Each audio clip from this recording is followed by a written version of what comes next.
The lights are off and away they go. Extremely loose. He's managed to hold on. I think he missed the complete. That is crazy stuff. Side Freitas is on the grass on the infield before. He slides through. He tags Richard Eck.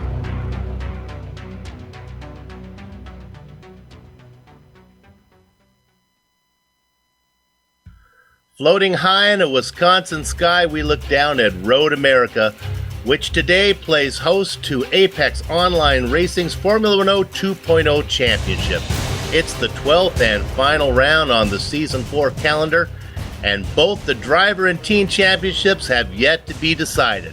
And all the action from both the 40-minute opening feature and the 25-minute sprint that follows can be seen live as it happens here on the Global Sim Racing Channel. Hello from America's Dairyland and welcome to GSRC's Countdown to Green. I'm Bill Soupzon. Helping me call the action is the Australian sage, Richard Losper. Turning the knobs and pushing the sliders is our director, Amjad Yaman, with camera locations created exclusively by GSRC's House Director of Photography, Dougie Beard. Over the next 15 Streamy Award-worthy minutes, you'll be furnished with all the storylines, all the information, and all the stats and facts you'll need to fully appreciate the Formula Renault 2.0 open-wheel excitement that will immediately follow. And if you were with us last time from Twin Ring Motegi, you saw Uni Slavasi and Jeroen Kwekel go head-to-head the entire event. In the feature race, a pod of 30 drivers found their way to the starting grid. Slavasi earned the pole, but Kwekel timed the right lights perfectly to grab the lead. Slavasi followed Kwekel for the first 14 laps until Kwekel blinked and pitted. The unit came in a lap later and was able to jump the earthquake coming back onto the track. Slavasi and Kwekel finished up in that order with former champ Kerry Nolden in third. 15 drivers finished on the lead lap of the feature race, and when they were inverted, Jarno Hertz was on the pole inside of Knut Martinsen on the sprint race starting grid. The drivers were able to squeeze in 20 laps during the 25 minutes of racing. Hertz held on to the lead for 4 laps until surrendering it to Rene Oosterkamp, who started 7th. It took Kwekel 10 laps to get to the lead and Slavasi 14 laps to get to 2nd, dropping Oosterkamp to 3rd. And that's how they finished. Hertz held on for 9th, but Martinsen fell to 14th. So when we add up the results of the feature and the sprint race, what do we find? Slavasi edged Kwekel by 2 points, but what is most important, what I want you viewers to remember, is the totals. Keep in mind 51 and 49. They'll help you understand the championship a bit later. PRT's Kerry Nolden finished in 3rd. Quantum's Adam Tierney had a pair of 5ths to finish 4th overall. A 7th and a 4th landed Ty McLeod of Infinity on the final overlay spot. But once again, remember these numbers, 51 and 49. Now, Richard, no matter the outcome of today's event at Road America, one thing is certain: Apex Online Racing's Formula Renault 2.0 Championship has been a big hit here on GSRC, and we are so pleased to have been able to be given the opportunity to cover every lap of Season 4. Yes, that is correct, Bill. A very good day to you, and also a good day to all our viewers wherever you may be. Let us talk a little bit about the track, which is called Road America. It's located on 240 acres near Elkhart Lake, Wisconsin. It was opened in 1955. There were several series currently racing here. NASCAR Infinity comes here, WeatherTech Sports Car Championship, the SCCA Pirelli World Challenge, ASRA, AMA, the Superbike Series, and the IndyCar Series all race here. It is only one of a handful of road circuits in the world that maintains its original configuration. And that configuration is 6.5 kilometers or just over 4 miles, 14 turns.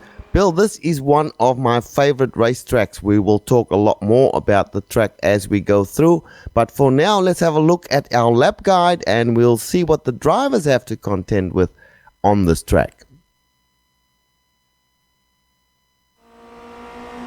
All right, we've got Amjad Yaman, the GSRC Formula Renault 2.0, so let's do a lap around Road America.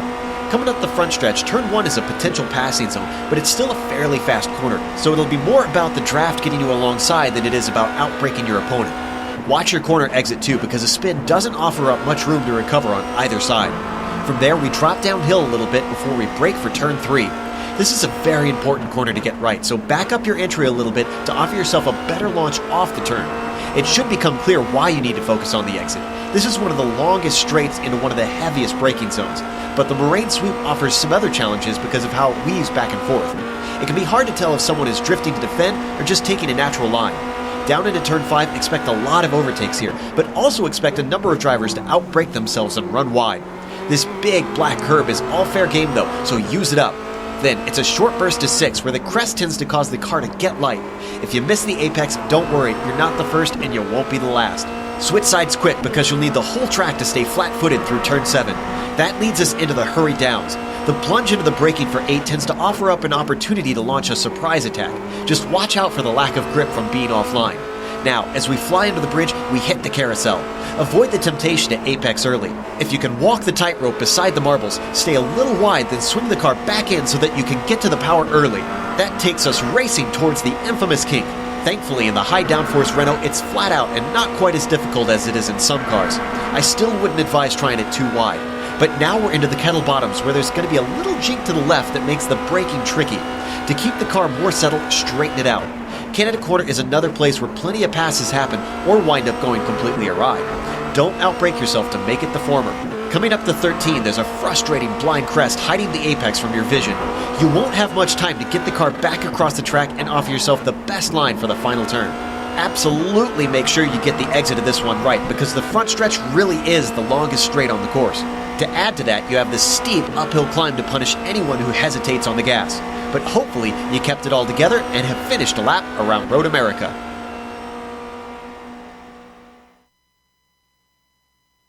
I'm Jed Yaman behind the mic, behind the wheel, Joe Peak behind the mic, taking us around the 4 miles of rolling pavement that make up Road America.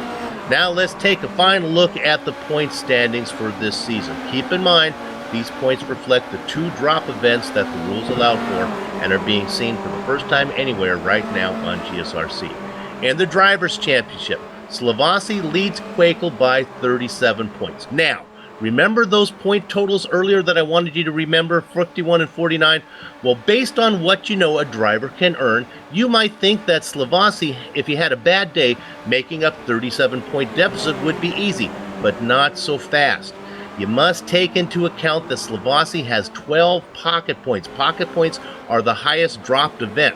So, if a band of crazed nomads kidnaps Uni and forces him to drive the clown car in a traveling circus and he has to miss today's event, Slovasi would still earn 12 points. That means Quakel needs to score 49 points, 37 plus 12 to win the crown. And every point Slovasi scores over 12 is another point Quakel must score over 49. Are you confused? Well, let me make it simple for you. If Slovasi finishes 5th or better in the feature, the unit wins the championship. If Quakel wins the feature and Slovasi finishes out of the top 5, then the unit has a little more work to do in the sprint race. Hugo Prado, Gunnar Nienhaus, and Christian Decatch round out the overlay. In the team championship, Fusion had a taste of the lead, but it was short-lived as Origin Front Row Motorsports is back on top, and by 53 points, thanks mostly to Quakel's success. Nienhaus and Phil Reed could still get their team, that would be Fusion, back into the championship if they have a big day.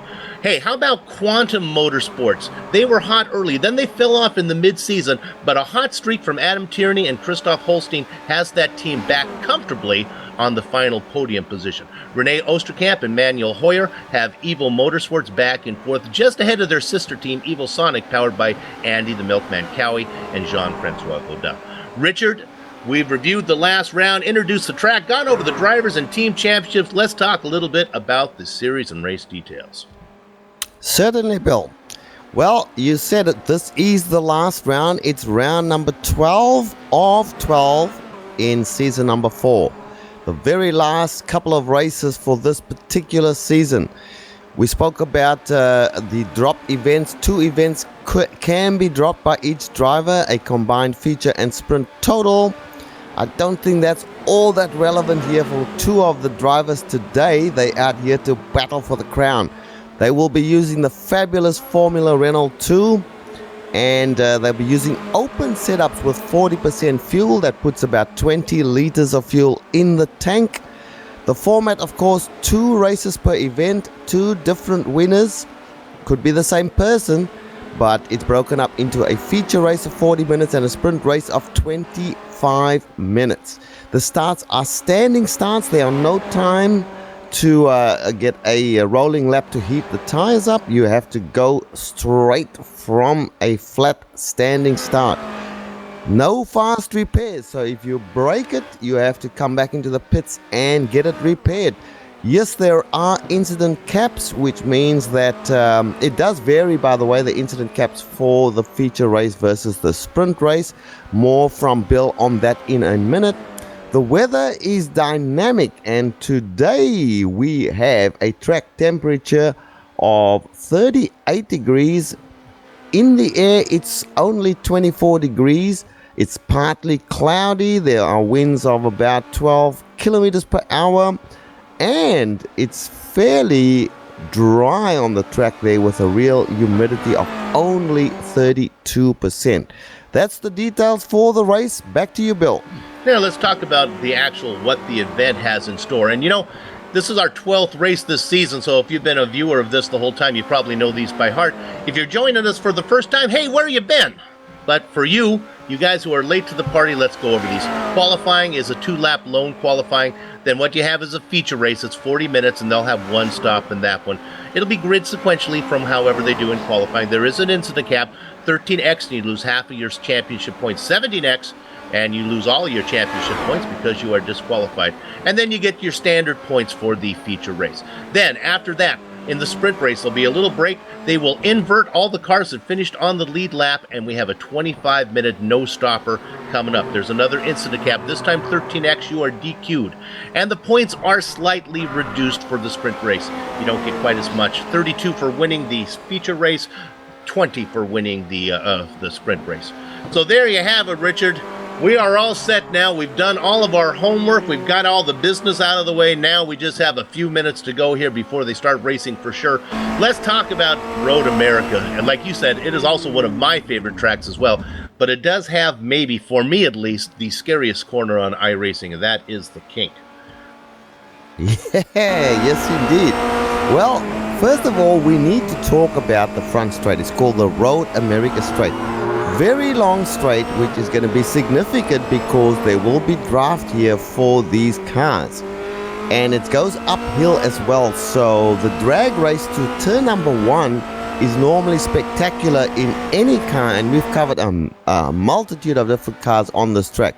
Once you get through turn number 1, there's another long straight which is called the Moraine Sweep, Bill, that goes downhill, and then they go into the feared turn number 5, which is a very tight turn after a long straight. And then they go through a series of corners into what's called the hurry downs. They come to the famous carousel, which is a 180 degrees, well, more than 180 degrees actually, and goes in a big circle. Then they go around the bend and into the fearsome kink. Now, why is it so fearsome? Well, Bill, it is almost flat out, and it's a right-hand turn, just enough of an angle to make it very scary. They then go down through the kettle bottoms into Canada corner, another scary corner, and you're carrying such a lot of speed. So basically, Bill, this is a very fast track. Very, very high speeds will be attained by these drivers, and it's going to be really fun. I think this sort of track is made for these cars. Yeah, it'll be good for the high horsepower cars. Some good passing zones into 1, into 5, and then down into Canada, probably your favorite spots. Qualifying just about wrapped up. Let's talk about the front straight a minute. That start-finish line, it is a long front straight, and the start-finish line is just about smack dab in the middle. There is plenty of time, if you're on the last lap, to come off that final corner, get in the toe, and make a snipe at the very end. So we could see a very close finish. In fact, Road America is holds the record for the closest finish of all the AOR events. Let's go ahead and talk about the grid now. We'll bring those up. We'll hustle through them real quick. And there's the front row is Uni Slavasi and Jeroen Kwekel. Row number 2, Kerry Nolden and Christian Tkach. Tkach is fast in practice. Renee Osterkamp and Christoph Holstein. Row 3. Row 4 is going to be made up of Ty McLeod and Jean-Francois Godin. And the 5th row, Manuel Hoyer and Andy Cowie. Richard? Then we have row number 6, and that will be Adam Tierney and Patrick Kessler. In row number 7 is Lawrence de Rijk and Evan Imre. Row number 8 will be Knut Martensen and Sarah Dove. Another good start for Sarah. Stephen Chambers and Robert Plumley in row number 9. And row number 10, Alexander Waldo and Frederick Beckman. Little smaller field here today for this final event. Phil Reed and Silvio Hurt. Boy, Phil Reed back in 21st position. Little far for him. Ben Scott, a newcomer, race next to Mark Forte, another newcomer, only been around for a couple races. And then, of course, Victoria Saltalimakia did not put in a qualifying time. He'll be starting at the very back of the field. You know, with such a large track, staying on the lead lap could be very, very easy for these guys to do over the next 40 minutes. Remember, if you're the last car on the lead lap, you'll be sitting on the pole when they invert the grid for the sprint race. But right now, it's all about Uni Slavasi. He's going to pick up a bonus point for being the pole sitter. That's going to make it just a little bit harder for Kwekel to get that championship. Kwekel really needs to win this one and to have the unit find some problems right now. But as they grid up, waiting for all the cars. Look at that beautiful, fine Dougie Beard camera shot there. Shows the entire grid. All the drivers getting set behind the wheel. 1 foot on the gas, 1 foot on the brake, and the other foot on the clutch, waiting for the lights to come up and turn off so they can get this race underway. Last time Slavasi took the pole at Motegi, and Kwekel was able to beat him into the first corner. Not sure that's going to happen this time. Here we go. The engines start to harmonize. This is the final round of the AOR Formula Renault 2.0 Championship. Glad you're with us. Gather up the chickens, take cover behind the cows, because the horses are out of the barn. Slavasi gets a nice jump. Kwekel tucks in behind, tries to get a little bit of a toe to see if he can make it the pass into the first corner. He's going to have to do it on the outside. Dropping into 3rd position, that is Nolden watching the whole thing. Look at that. They're still side by side. Kwekel on the outside. The unit on the inside, they say side by side. Looks like the momentum from Jeroen Kwekel, and once again, the Earthquake is able to get the lead early on Slavasi with Nolden right behind. Richard? Yes, we see that quite regularly in these races. Last week, of course, Uni Slavasi did a fantastic job. 3 wide up front. Oh, yes, I didn't mean to interrupt, but I just had a bad feeling there as Nolden was 3 wide into 5. They go 2 wide up in front. Kwekel is a little bit loose. He's going to lose momentum. That's going to let Nolden get the inside as they go through 6. Now they're on the gas through 7 and 8, and the carousel will be coming. It looks like Kwekel's going to get that spot. Back to you, Rich. Yes, no problem. And I am back here in 10th place, which is my standard opening lap position. And I'm looking at Andy Cowie in 10th place. A very clean start so far as they stream into the carousel from 10th place now, just going to the carousel. Just in front of Andy Cowie is a 2 wide situation there. And we've got Manuel Hoyer and Jean-Francois Godin. In fact, those are the 2 that now they straighten out. They go into the King for the first time. These are, of course, the number 10, 9, and 8 positions. The other guys have already gone through. They're heading down towards Canada Corner for the first time. Fantastic racing, still 2 wide. Here in 9th and 8th place, and we're hearing something about Nolden there, Bill. It looks like Nolden has had an off. Let me correct myself when I said that Kwekel got that spot. It was Nolden. It was Slavasi who got the spot right in. It looks like that was Canada. And Nolden got the front right corner on the grass. The car went around. He didn't hit anything. And Nolden is able to tuck back in about right behind. It looks like he's going to tuck back in behind Saltalimakia, about in 19th position. Yeah, he's just lost many positions. Right, let's settle down now, folks. And I will go up to the front there where we see it's Jeroen Kwekel who is leading this race. They go into turn number 3 for the second time down the moraine sweep. It's Jeroen Kwekel, followed by Uni Slavasi. Bill, this is something we've seen so often. Uni Slavasi shadowing Jeroen Kwekel in the opening laps. Yeah, well, he did it last time at Twin Ring Motegi. Shadowed him for the first 14 laps, then they came in for the pit stop. Here comes a battle, looks like for third position. This is to catch fending off Osterkamp. Just to finish my point, they came in for the pit stop, and when they came out, it was the unit out in front. Right now, the unit, all he needs to do is run in second place. He's done the math. He knows that that second place position is enough for him to clinch the championship. That would be his second in a row, I believe. Running back behind them, though, is the battle for third. It's to catch in front of Osterkamp. Ty McLeod having a nice run in there as well. And Christoph Holstein running third through sixth. That is correct. And imagine, Bill, the pressure on Jeroen Kwekel, the Earthquake. He has, first of all, got to win this race. No question about that. He must hope that indeed Unisel Vasti finishes out of the top 5 for him to have any chance in making the championship his championship in the second race, where most probably he and Unisel Vasti will start from somewhere at the back. So high pressure on a very, very fast track. Perhaps if he just puts that all out of his mind and just races to enjoy himself, which is probably next to impossible, he can do well. But here we go. We're into lap 3 right now. Okay, we're going to go back and look at the opening lap replay here, and you can get an idea of the run that Kwekel made to get this pass on the lead. He did this before. Look at that beautiful field. Everybody is clean as they work down into the first corner. You can see at the very bottom of your screen, now at the very top of your screen, that's Kwekel at the very lead there, making the move on the outside. Slavasi tries to force him as wide as he can. Then they go too wide through one. Back there watching the whole thing happen was Nolden. But look how clean they are all the way back as we watch on this drone cam here on the chopper cam. Then the momentum that Kwekel gets out of that final corner to take the lead. Now we're going to look at Nolden. This is going down into Canada corner. I was a little worried on cold tires that there would be an issue through the kink. They managed that okay, but when they came up into Canada, you can see that Nolden's going to get his right side tires onto the curbing, and that's going to get the car loose. He doesn't hit anything, but it turns him around. He was following Slavasi. He turns around, loops it around, goes off into the sand, brings it back out in about 19th position. Now we are back live. And let me immediately say that there was a battle there for 5th place. Ty McLeod and Holstein. Holstein managed to get that position from Ty McLeod, but they're in a battle right now as they go through the hurry downs, heading towards the carousel. Holstein defending there from Ty McLeod. This is for 5th position, Bill. McLeod certainly is coming around here lately. Running back there, watching in behind Holstein. Now remember, Holstein has a win already this season in one of the sprint races. You see him in that red correct. Car. Director, let's go ahead and can we show the clubs there so we get an idea of what teams they're racing on in that. There we go. Now you can see that McLeod's racing for Infinity.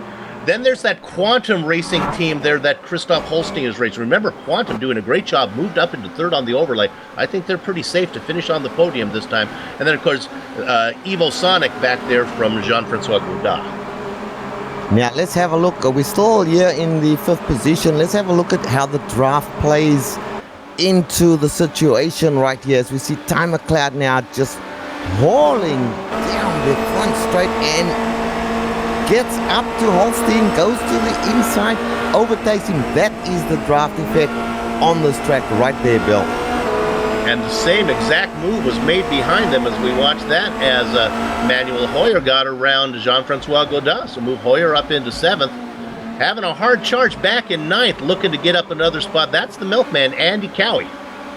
Yes, and he started off in 10th place, so he's moved up 1 space there. I think that was courtesy of Nolden, who's still way down there. In fact, Kerry Nolden's in 18th place at the moment as we see Jean-Francois Gaudin. And, this is corner number 5. It's a tough corner. You just don't want to take too many chances here, but these guys they never heard that message, Bill.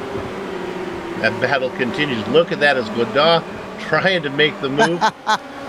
Okay, we had see what's going on with Osterkamp. That's René Osterkamp has had an issue. Now that looks like, if I can see, that looks like he was going into the carousel there. I believe that's just out of. No, Harry. Before 7. Hurry Yeah. downs. Yeah, the hurry downs. There we go. dear, oh dear. Now, did he hit anything? I don't think. Oh, maybe he Touch. glanced. Yeah, he did. Oh, he hit it pretty well. In fact, he hit it once, maybe hit it twice. So Osterkamp, that's going to be rough to come back from that one. His job now is probably to try to hang on and see if he can finish on the lead lap. Yeah, that's a concrete wall that he hit there, Bill. So that's not going to do him any favors. And of course, he was in 4th place when that Yep. accident happened there. So that's going to drop him way down. And he's got some repairs to get done as well. Here we go. Let's go back up towards the front here now. Adam Tierney in a battle here with Andy Cowie for position. Where are they? They're talking about 10th, 9th and 8th position. Side by side going up the Road America straight towards turn number 1. A battle in front of them as well for position. So this is it. On the inside there, Cowie on the outside. Cowie manages to hold on, Bill. That's Tierney and Cowie making the outside work as he's up into 8th position. Tierney back there in 9th. Cowie's trying to hold off Tierney. Tierney looking for any way around right now. And of course, the battle in front of them was Jean-Francois Godin and Manuel Hoyer, and Hoyer managed to hang on there as well. Here comes Tierney making the move now as he gets that pass made finally as they work their way into 5. Now, we want to keep a very sharp eye on our leaders because this is a battle for the championship. At the moment, Jeroen Kwekel in the lead of this race as he goes on lap number 5. He goes into the carousel, and behind him, of course, is Juni Silvasti. Juni Silvasti in that position, that nice position to be in, where all he has to do is just follow Jeroen Kwekel through, and if he can manage to do that for another 30 minutes or so, he will have this championship wrapped up, Bill. Absolutely. And with him comfortably up there, let's drop back to 11th position. This is our hard charger so far, Phil Reed. I didn't like his qualifying time. He qualified 21st. We thought it was a little far back right now. He's our hard charger working to get up around 10th position, Evan Emery. They work their way through these final corners now as they're going to be watching this. In fact, we'll stay with us a bit. I think when they come around this final right-hander, they'll set up the main straight. You're going to see what Reed does here. We'll see what kind of line Emery takes. Reed's about 3 car lengths back with this long front straight, Richard. Should be plenty of time for Reed to get in the tow, gather him up. Here he comes. Emery's just going to hold that outside line. Reed's going to gobble him up and get that pass made kind of easily. Let's move the former champion Phil Reed up into the top 10. Yeah, and the thing is, Bill, with 30 minutes to go, there's really no point in defending too hard at this point in time, because the next lap around, if you maintain your position, you'll be in exactly the position that Phil Reed was in to make the overtaking maneuver. And we're seeing a battle. Oh, let's go up front as the lead is close. We were looking at that battle, but we'll jump up front. They are side by side right now. Oh, they almost touched. That's Silvasti in the blue and black car. On the outside is Kwekel. Kwekel's going to have a hard time making this work as they work through 6. Now they're both on the throttle. They got to go through 7 and 8 before they get to the carousel. This is where we saw Osterkamp have his trouble before, but everything's okay right now, and it looks like Kwekel is going to fend off the challenge right now from Silvasti. Let's stay with us a minute because they work through. Now they head into the carousel. Silvasti with a little bit of a bent wing. You can see it on screen. His front right wing has a little bit of damage. That's probably something they can get fixed when he makes his pit stop. Let's see if it hurts his main line, his straight line speed as they work through the kink right now. Well, I have to say I'm surprised by that move. One would have thought that Juni Silvasti would just sit back. As he comes now, they go down towards Canada corner, side by side. That's there it is. And Juni Silvasti makes the mistake. Well, I wouldn't say he made the mistake, but he gets involved. He gets tangled up, and now he falls back. How many positions? That is critical. Less than 5? More than I think 5 it's going to be. He's come to a stop. Yeah, we'll look at that again. Now, let's put the disclaimer on here. We are just the commentators. By no means do we mean to influence any decision made by the incident review team. But, in my opinion, I thought Kwekel squeezed him. Now, here he is. I'm not even going to make that determination. I believe that was a racing incident. They came together there. These cars have wide wheels. You've got to be aware of where each wheel is.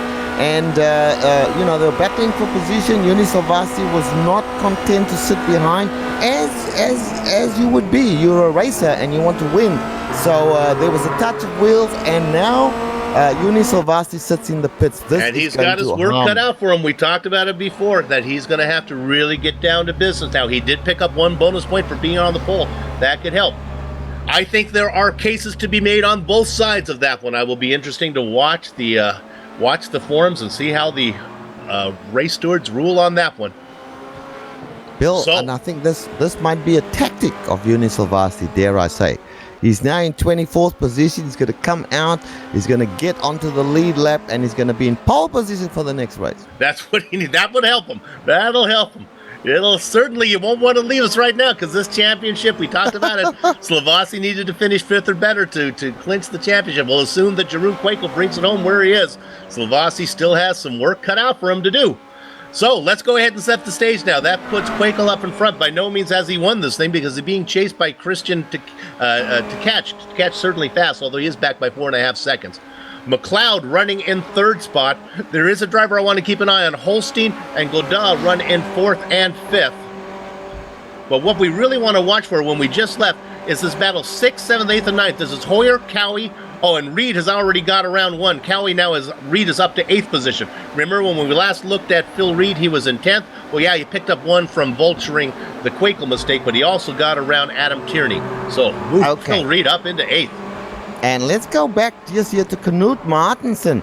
He's in a battle here with Sarah Dove as they come there through Thunder Valley through the Bill Mitchell bend. Sarah, I should say, Dove in front of Knut Martensen. Now they're going to go up the Road America straight. He'll be able to pull alongside one. Oh, hang on. Here comes Kerry Nolden behind him right now. Remember, Nolden had that spin in Canada, so he's fallen back. Nolden back up to 13th position. Really didn't get much of a toe behind Martinson to make the move there, so it's kind of stalled out. He's going to try to outbrake him into one. That means, Richard, they're going to be side by side. This may take a while. Yes, and now they go down into turn number 3 there. Sarah Dove at the moment breathing a little bit easier because Knut Martensen couldn't make it to her. He was involved with Kerry Nolden. Kerry Nolden has not made the pass yet. He tried into turn number 1, didn't make it stick. Now they go down Moraine Sweep towards turn number 5, coming up behind Nolden. Who is that? That's Patrick Kessler. 3 of them going into turn number 5. Not good as Nolden makes the pass. Knut Martensen falls in behind him. Patrick Kessler threatening as well. Sarah Dove, meanwhile, managing to make a little bit of a getaway there while all this is happening behind her. Yeah, Robert Plumley, the caboose of that 4-car train. Little Bird out there in front, running in 11th position, saying, "Go at it, boys. As long as you're fighting, I can run away from you." Well, now you got your work cut out for you, Sarah, because it's Kerry Nolden who qualified in 3rd position. Going to be running you down, and you got yourself a 1.2-second gap. Nevertheless, great run from Sarah. We have seen her improve over these 12 races, haven't we, Richard? We certainly have, and she's in a very useful position at the moment, sitting in 11th place, just outside the top 10. Bill, I want to... there's something we just saw on screen there. What's going on there? This is McLeod, who just is trying to fend off Holstein right now. Holstein, this is a battle for 3rd position. McLeod in that red car up in front. Holstein right behind them. Yeah, and now they come back onto the front straight once again, the Road America straight. Christoph Holstein chasing down Ty McLeod. Ty is in 3rd place with a fantastic position for him to be in as Holstein starts to gather him up.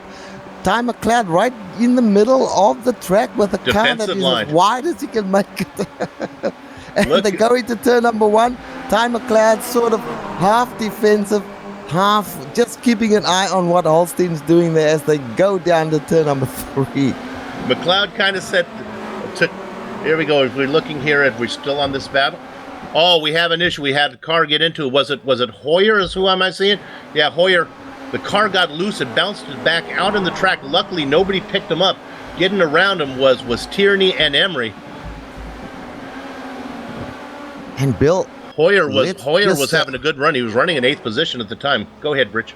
Yeah, I just want to make the point here. Very important point.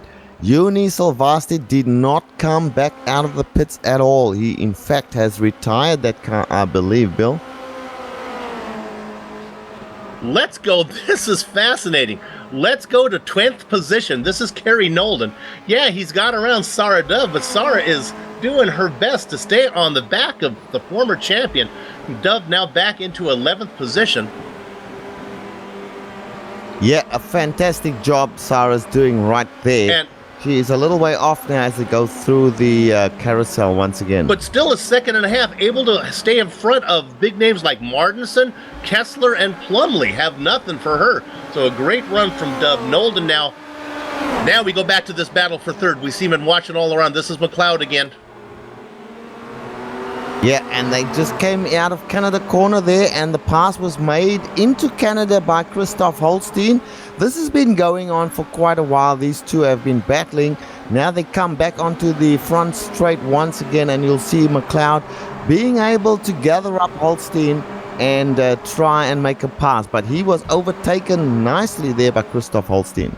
Oh, and it looks like Alex Baldo had a little mistake back in 17. We really need to go to that one, though. Oh, we're going to get it. We're going to find it, I guess.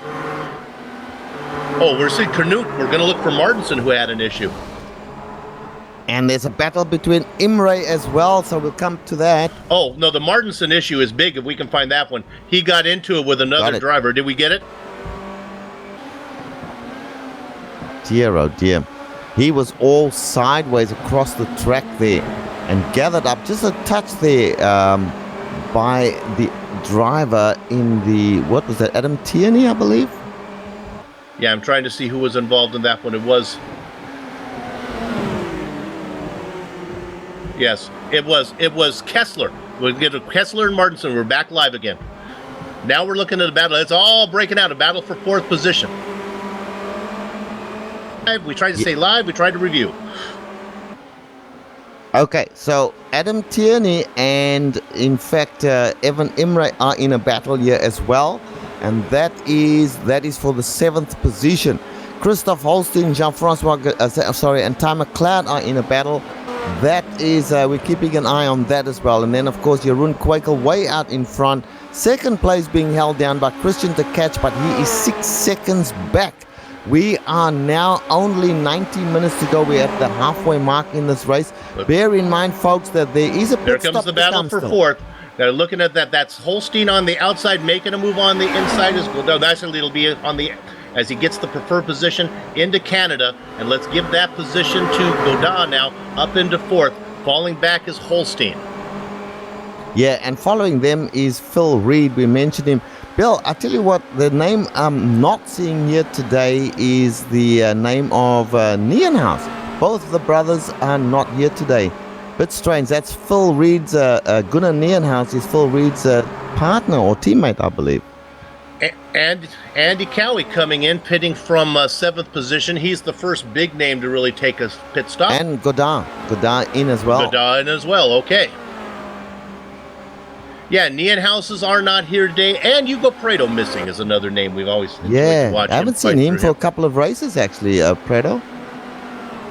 Well, right now, the guy who is here is Jeroen Kwekel. He's out by 6.2 seconds. It's going to be a nice Friday night drive for him. Friday afternoon drive if we stay in the time of day of the sim, which would be the afternoon. Yeah, and Vittorio Saltalamacchi in the pits, Patrick Kessler in the pits, Canute Martinson must have some damage to get repaired there. He's in the pits as well. Saltalamacchi was in that battle that Martinson, we saw the big incident where Martin got into it, I think, with Kessler. So Martinson has a lot of repairs to do. Those guys were in that battle. Remember, we were looking at that Sarah Dove battle when Nolden came through it. They were just behind Sarah Dove. So Sarah Happy now running in 9th position, although probably top 10 when the pit stops are done. Yeah, that's correct. Let's go back to 3rd and 4th position. Ty McLeod, Christoph Holstein. Now, this battle has been going on for a long time. Yeah. As we see, by the way, there's another battle there. Kerry Nolden very much involved there as well. So all over the park at the moment there are battles. But let's just stay with the Holstein battle. They go now through the kink once again, heading down towards Canada corner. Christoph Holstein trailing Ty McLeod. The battle has raged on. McLeod has been in front, then Holstein's been in front. At the moment, it's McLeod So we'll just keep that in mind as they go to complete another lap, lap number 11.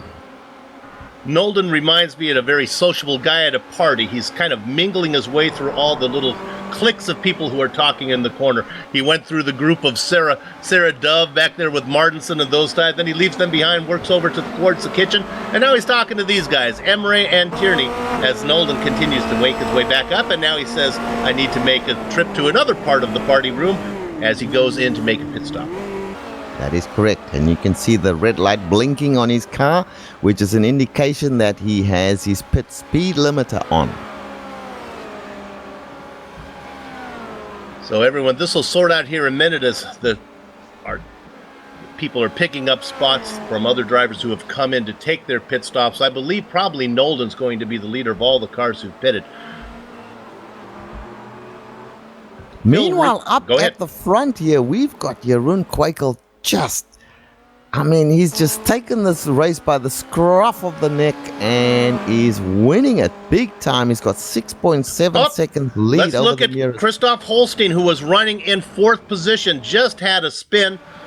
This was just coming out of 5, between 5 and 6, and then trying as he keeps with it, a little parallel parking. I think he actually bangs the nose in here. Yes, he did. So big touch there from him Stay on this into for a the bit. wall.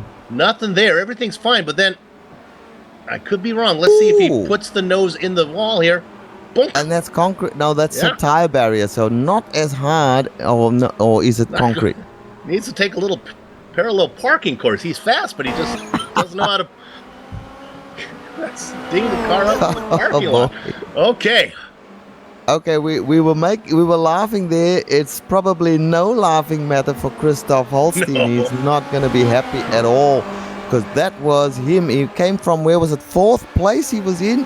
And where is he now? Holstein way back down to 9th place, 10th place now as he gets overtaken by another car, and that is the car of Stephen Chambers, who we haven't spoken about at all so far in this race. There we go, Stephen Chambers into Canada corner. Now our leader comes in. Yeah, Chambers, a flying V, having a good run up to 9th. And that's another spot for guys like Plumley and Dove with Holstein's problem. Another spot they pick up. In fact, Sarah coming in right now, as is our leader, is in the pits. Nope. Though they came in and come out so fast in this series. But Kwekel's still in the pits. Here he comes. Kwekel will come out now. Where will he slot in? Of course, the guys in front of him have not pitted yet. That's Tierney, Reed, and Takach. Kwekel comes out in 4th position, Bill. So right now, our overall leader, because the Commentators Union makes us put the cameras on him, is Christian Takach. He was running in 2nd. Phil Reed has worked his way up to 3rd again. He needs to make a pit stop, like Richard said, and so does Adam Tierney. That is correct. And Jeroen Kwekel now in 4th position. One would imagine that he'll be in 1st position again when the top 3 do their pit stops. Now, let's have a look behind him. 5th place, Lawrence de Rijk. Now, we haven't spoken about Lawrence at all for a few races now, but there he is in that red car, and he's done his pit stop. Was a longish pit stop, but he's sitting there in 5th place at the moment. I don't think he's made a stop yet. He started from pit lane, so they threw us a curveball there. Yes, he has been in the pit, but it was to start the race, so that car is thirsty. It needs to come in. Okay, he started from pit lane. That is a big curveball for us because, of course, the time he was sitting there before the start counts as time spent in the pits. So McLeod really running in 5th. McLeod has made, let me make sure, I think McLeod has made his stop. Yes. Yeah, Ty McLeod, he's done 2 seconds. Christian Takach now in the pits. He was in the lead at the time. Okay. So he's led at least 1 lap. And now he's in. There's Phil Reed going in as well with him. So the 2 top cars now, 2 of the last 3, there they are, Adam Tierney in, so everybody in the pits now. Let's pick up Kwekel now, who's made his way around the final corner, and we'll watch as he's going to go by. I'm sure Takach is not even in a spot, so Kwekel's going to get that one. We'll watch as they come around, though, the guys who have made their pits. Kwekel's going to assume that one. Tierney has come in. So let's watch McLeod. I think that Tkach is going to get out in front of McLeod. There's Tkach is rolling right now, and McLeod is several lengths back. So it looks like Tkach is going to get second position. McLeod is going to, I think he's going to inherit third. Well, actually, Bill, that was a nice stop from Christian Tkach because he was about 7 seconds behind. He's now 6 seconds behind. He had a slightly faster stop than Jeroen Kwekel. Not going to make too much of a difference, but he has picked up a second, and he's sitting in second place. That's important.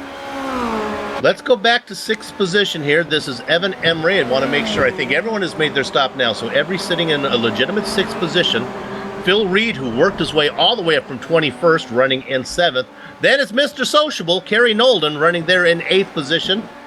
And being challenged, look at this run. Adam Tierney saying, I would maybe like to make this run. Tierney on the back of Nolden right there, going into corner 5. And the battle is fierce just in front of Nolden. So Nolden, let's see how sociable he is when he gets to these two, because of course, every time he makes a pass towards the front, it becomes just a fraction harder. Phil Reed battling there with Evan Emre at the moment, and Kerry Nolden coming up from behind, and Adam Tierney shadowing him. So, let's go to Sarah Dove. She's made a mistake. This was in, I believe, what is this, 7, I think, right before the carousel, if I know my numbers right. Little mistake right in front of Robert Plumley. If we watch Sarah, maybe a good way to look in camera, in cockpit would be from Plumley, who's going to get that position. So we look there. Here's Sarah. Now this is just going into this this left-hander here. Hurry down. Oh, yeah, that can catch you out.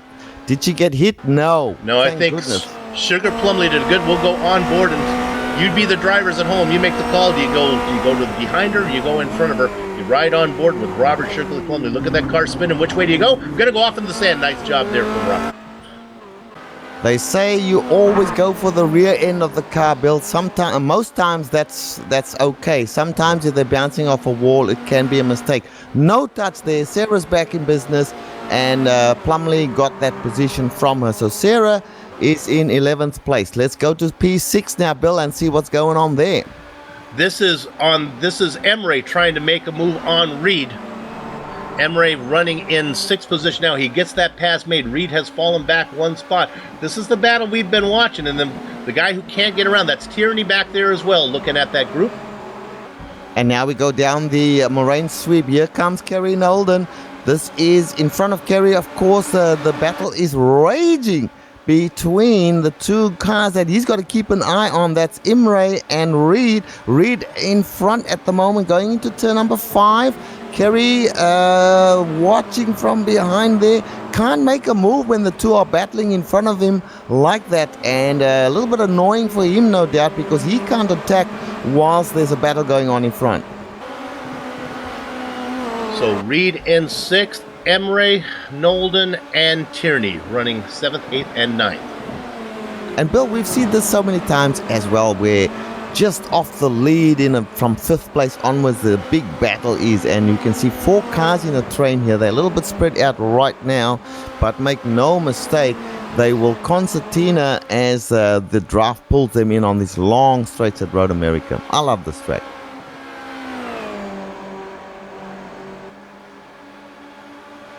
Looking back. That silence is brought to you by Elkhart Lake Library. Well, there we go. Thank you. That's very funny, Richard. Nice line.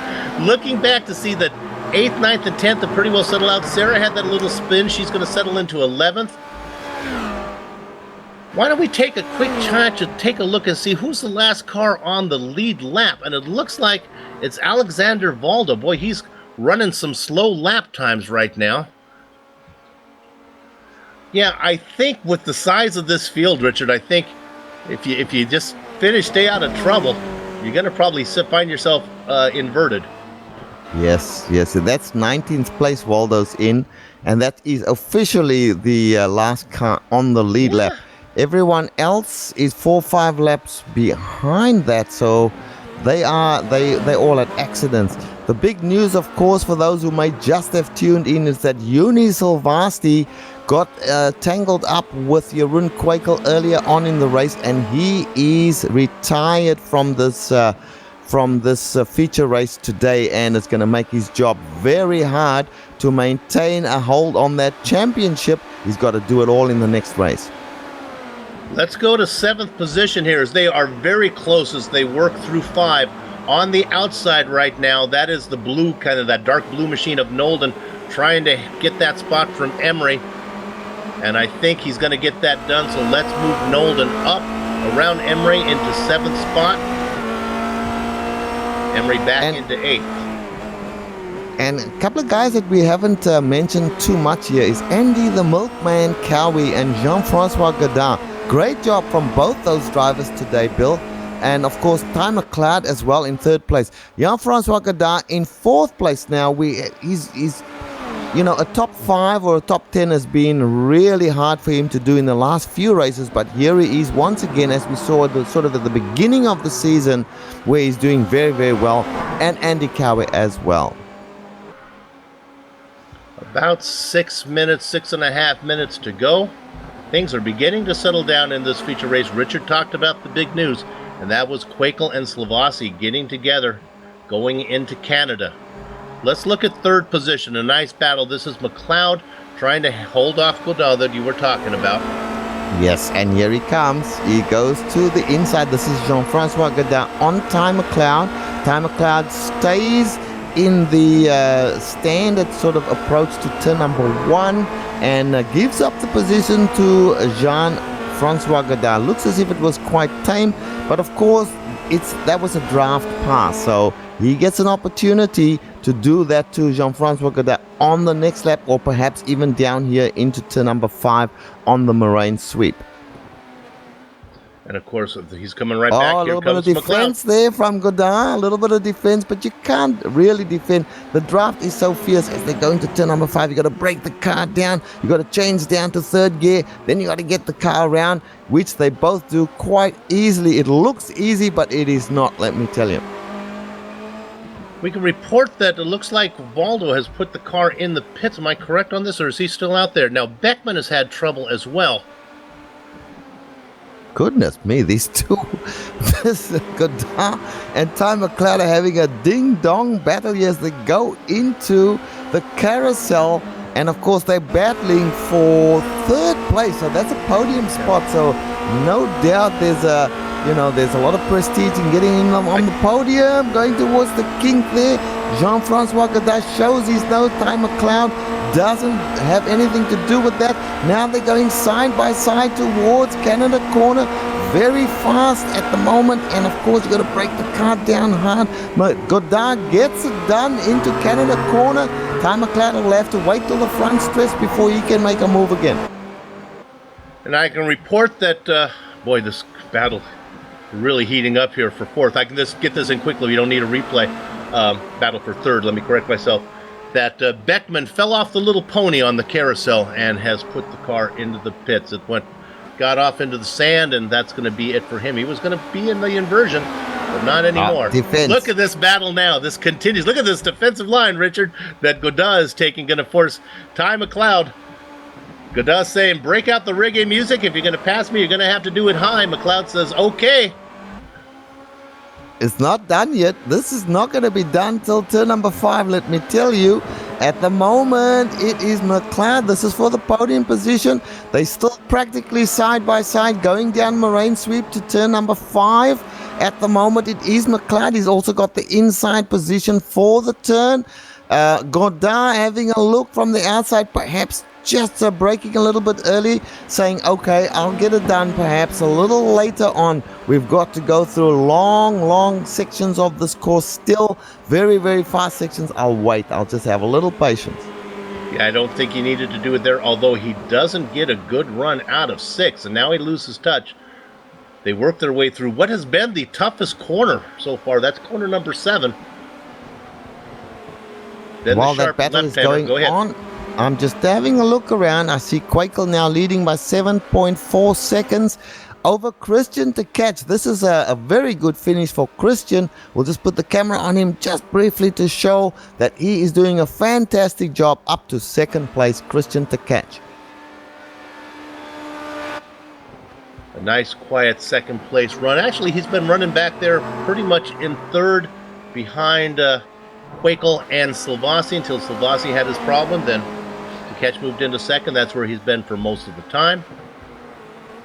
The battle for third has settled down a little bit. McLeod now opened up about a 6 or 7 car length lead. There is some stuff brewing back behind him. How about 7th position? This is, I don't know who to really look at here. This is Nolden trying to leave Emery behind, but he also has visions of getting up to Phil Reed. Honestly, I think these guys are all pretty evenly paced. I would be surprised within the next 2 minutes that position changes much. Reed in 6th, Nolden and Emery 7th and 8th. Well, let's just set the scene here. Jeroen Quakel has just gone into turn number 1. He's going down Moraine Sweep at the moment. The next lap, the next time he passes the start-finish line, that will be the last lap. So Jeroen Quakel doing it easily at the moment, 7.4, 7.5 seconds ahead of his nearest rival, which is Christian de Catch. He's on the second last lap, we believe, at the moment. And just look, all season we've been watching this man, Jeroen Quakel, do exactly the job that he's doing here, Bill. Now, I want to correct myself. I mentioned that Valdo was in the pits. He just took a very late. He was one of the last cars to pit. He is still currently running 18th position, last car on the lead lap. I'll be honest with you. Makes me a little bit uncomfortable when I think of a front row of Ben Scott, who's a real newcomer to the series, and Alexander Valdo. That one I don't feel quite as comfortable as when some of the names I've seen up there, Holstein, Hurt, usually Martinson up there. We'll have to see how this one plays out. I don't want to give a self-fulfilling prophecy there and expect something bad, but I'm a little bit uneasy with Valdo and Scott as my front row. Prove me wrong, Okay. boys. Let's go to P3. Let's go to P3 indeed. Here it is. Battling, here they come. Godin and Ty McLeod battling for that podium position. Going down through the King towards Canada corner, side by side, Bill. And who gets it? Let's hope they don't come together. They don't. Fantastic racing. Here we go, and last lap for our leader.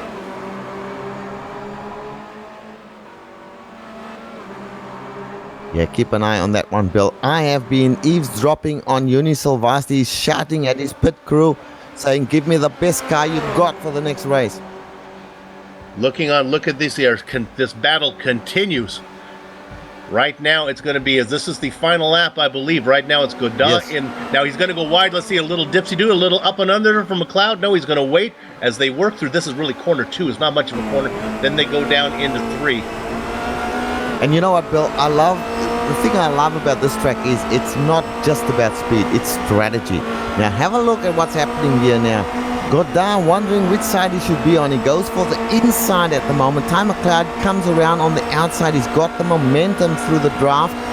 But, of course, can he outbrake? He does. He outbrakes Godin by a good measure there and takes over the third place. Godin now, Godin's got a few more places where he can attack, but now it's this is the last lap, so it's going to be very interesting to see where he's going to make his move, if indeed he is going to make a move. We can stay on this a little bit longer. We don't have to worry about the leader. He's just waiting for her through the carousel, through the kink now, so we have a while before we have to go cover the finish. Right now, McLeod out in front. And through the carousel, he's done a great job because he's got a little bit of lead, but he goes a little bit there. He's going to now look at the run. Here comes through the kink. He's not going to be able to hold him off. Here comes Godin looking for that second, third position. He does the right thing, does Ty McLeod. He goes to the inside. Quakel, we got to go to the leader right now as Quakel has made his way around the final corner and is heading towards the start-finish line. Give the feature race victory to Jeroen Quakel. And let's get back to this battle. It's still on. They're going to go through the last turn number 14. And now there's a run from McLeod. He has got a good run here. There's no defense against this. He's going to easily get that. I don't know. It's a long way to the start-finish line. Here Godin trying to hold him off. They continue to come. What is the ruling? It goes to Godin. McLeod is going to have to settle for 4th. I thought for sure McLeod had the run, but he didn't have enough. I thought so too, but the car just wouldn't go for him. He needed to scoot the chair forward. Yes. Well done, both of those drivers, Ty McLeod and Jean-Francois Godard. Great battle towards the end there. We fall around. There are no real battles throughout the rest of the field as they come around. The Reich is going very slowly, maybe fuel? In fact, here just gets 14. We found that De Rijk had issues fairly recently. This is probably on the last lap. Looking at it right now, I think he's still going to be able to get across on the lead lap. That's in turn number 5. Oh, yeah. And there's now he's coming to the line now. He's losing places hand over fist, but he's going to finish. Well, the bad news is he cost him several positions. The good news, Sudden Strike looks like he's going to finish up in 16th position, so he'll be inside of row 2. It looks like he got in ahead of Scott and Valdo, who were able to finish on the lead lap. So 18 cars going to be inverted. Alexander Valdo and Ben Scott make up your front row. Lawrence Sudden Strike De Rijk and another newcomer, Mark Forte, in row 2. And Bill, just before we go, I was starting to mention this, that I've been eavesdropping on Uni Silvasti, and he's been talking to his pit crew. He's going to have the best car that he can. Remember, of course, he's not even going to be he's going to be starting somewhere right at the back. So he has got his work cut out like you would not imagine for this last race. Everything on the line at the moment. We're going to take a short break. Don't go far. We'll jump in between the two sessions to do some driver interviews, but we'll be back in just a few. And then, of course, we have the 25-minute sprint going to be up in just a minute. Back in a few.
And welcome back to the Apex Online Racing.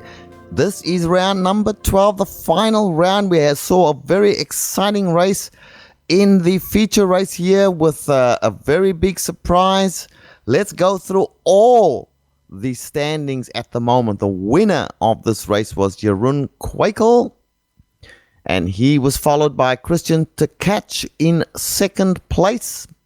In third place, we had Jean-Francois Godin, who was in a big battle with Ty McLeod, and he got the final podium spot. Ty McLeod got fourth place. Andy Cowie finished in fifth place. Phil Reed in sixth place. Kerry Nolden finished in seventh place. Evan Imre in eighth place. Adam Tierney in ninth place. And in 10th place, Robert Plumley. Then in 11th place, we had Sarah Dove. In 12th place, Stephen Chambers. In 13th place, Christoph Holstein. 14th place, Silvio Hurt. 15th place, Mark Forte. In 16th place, Lawrence de Rijk. 17th place, Ben Scott. 18th place, Alexander Waldo. And that is very important. Those are the two drivers, Scott and Waldo, who will take the first row in the next race. 19th place was completed by Frederick Beckman, and 20th place by Knut Martensen. 21st place was Vittorio Saltalamacchia.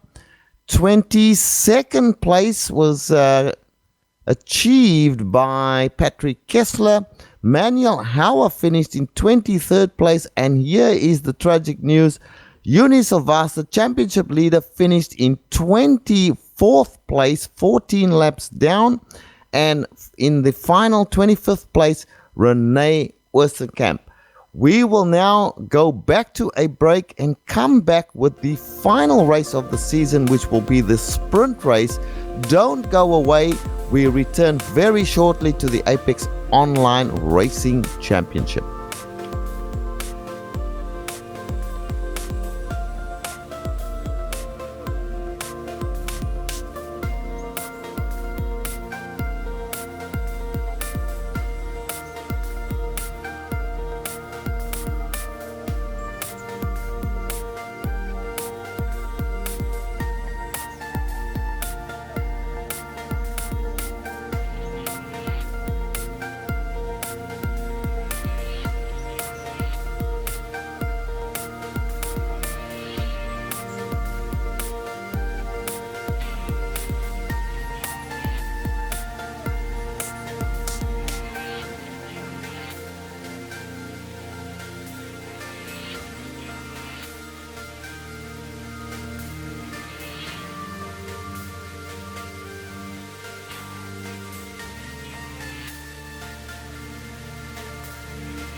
Welcome back to Global Sim Racing Channel's coverage of the final round of the Apex Online Racing's Formula Renault 2.0 Championship from the beautiful layout that is Road America.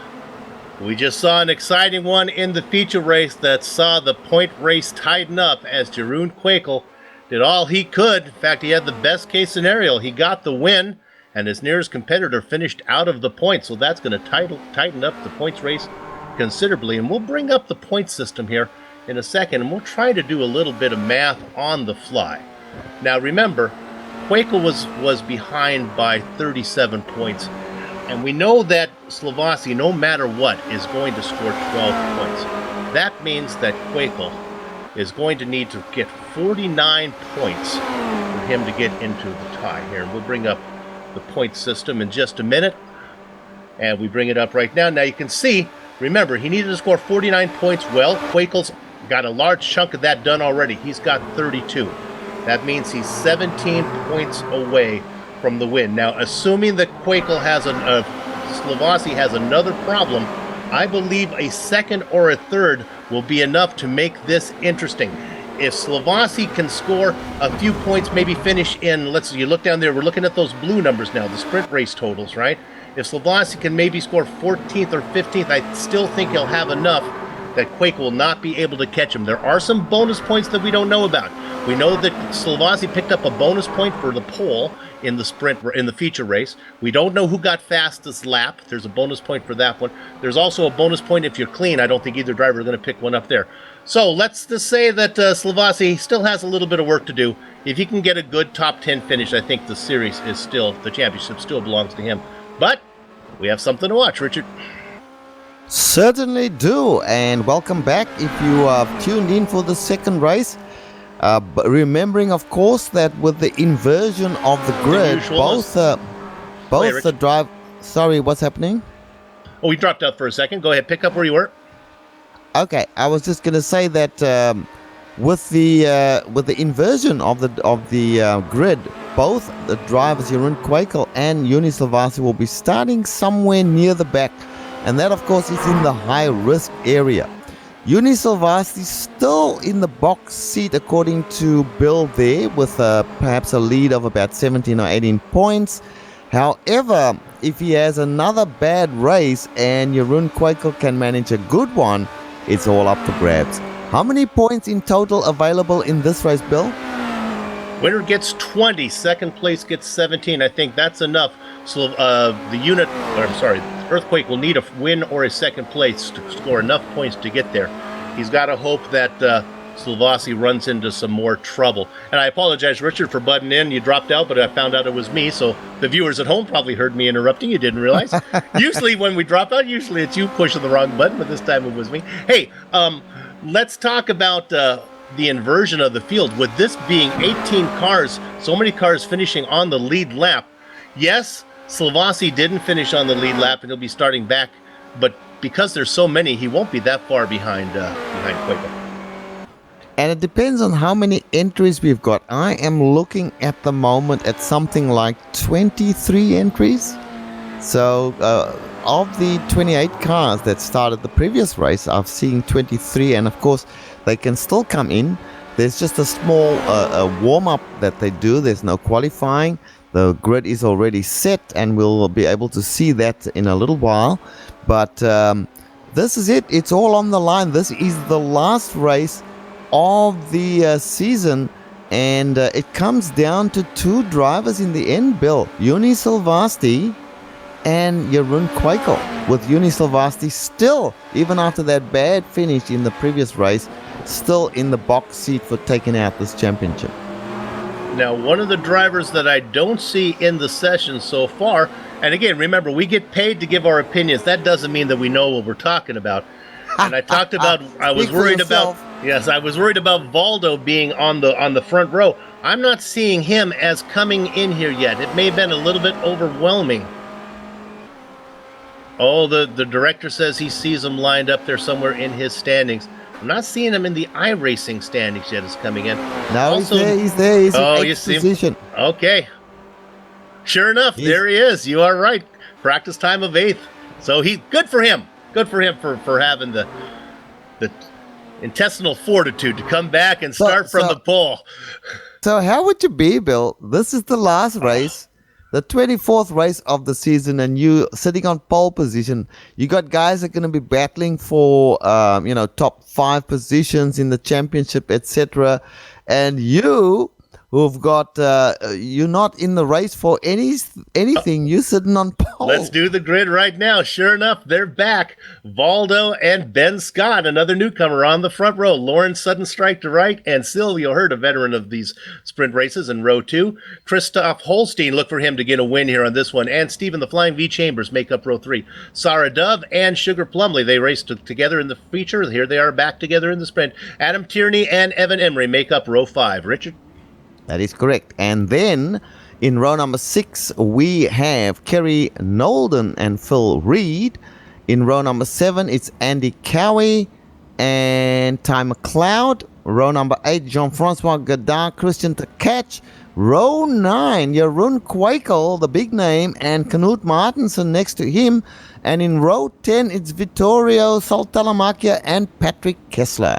3 big names back of the back. Manuel Hoyer, Uni Slavasi, and Renee Osterkamp make up 21st through 23rd. The drivers are on the grid. They're starting to harmonize those engines. Keep an eye on that machine up front. It is Alexander Valdo. He gets a pretty good jump. Takes a tight inside line down into the first corner. Looking on the high side is Ben Scott. They remain in position. The driver in third spot is the veteran, Lawrence Sudden Strike to Reich. Salvasti 3 wide into turn number 1. He gets away with it. He went right through the middle of 2 other cars. He still didn't get a touch on anything there. He's moving up. He's already got 1, 2, 3, 4, 5 positions. He's fighting hard to try and get as they go down to the Moraine Sweep for the first time, with our leaders being Waldo and Scott. Are they still in the lead? Salvasti 3 wide again. Dear, oh dear, he is fighting hard. There's perhaps no need for him to fight this hard. Where is Jeroen Kwekel? So Slavasi has 5 spots already. Kwekel right in front of them now as they continue to work their way through. Slavasi right behind Kwekel. Kwekel is getting around the car of Godard. Kwekel he's the one that can't afford to take any chance. He's got to take every risk that he can to get to the front. He's looking at a 3 wide situation. Salvasti following him. I'm sorry that we are looking at 18th and 15th and 16th place, but this is where the action is. This is Uni Salvasti versus Jeroen Kwekel. These are the guys.